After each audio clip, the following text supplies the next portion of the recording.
حضرت ابو ہریرہ رضی اللہ تعالی عنہ سے روایت ہے کہ نبی کریم صلی اللہ علیہ وسلم نے فرمایا، ایک وقت ایک آدمی ایک صحرا میں چلا جا رہا تھا کہ اس نے بدلی سے ایک آواز سنی، فلاں کے باغ کو سیراب کر۔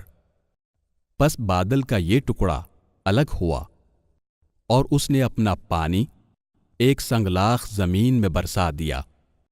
پس ان نالوں میں سے ایک نالے نے سارا پانی اپنے اندر جمع کر لیا۔ یہ شخص بھی اس پانی کے پیچھے پیچھے چلا۔ آگے جا کر ایک مقام پر دیکھا کہ ایک آدمی اپنے باغ میں کھڑا اپنی کسی سے اپنے باغ کو پانی لگا رہا ہے۔ اس نے اس سے پوچھا، اے اللہ کے بندے، تیرا نام کیا ہے؟ اس نے وہی نام بتلایا جو اس نے بدلی سے سنا تھا۔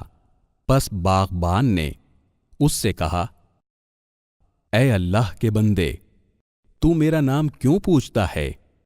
اس نے کہا، میں نے اس بادل میں جس کا یہ پانی ہے ایک آواز سنی کہ فلاں شخص کے باغ کو سیراب کر، اور یہ وہی نام ہے جو تو نے اپنا بتلایا ہے، سو تو اس باغ میں ایسا کون سا عمل کرتا ہے؟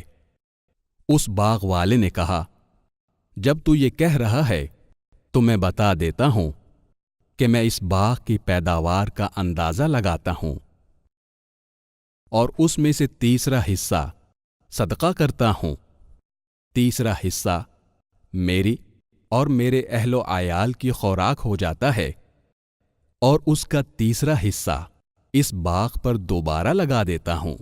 اسے امام مسلم نے روایت کیا ہے۔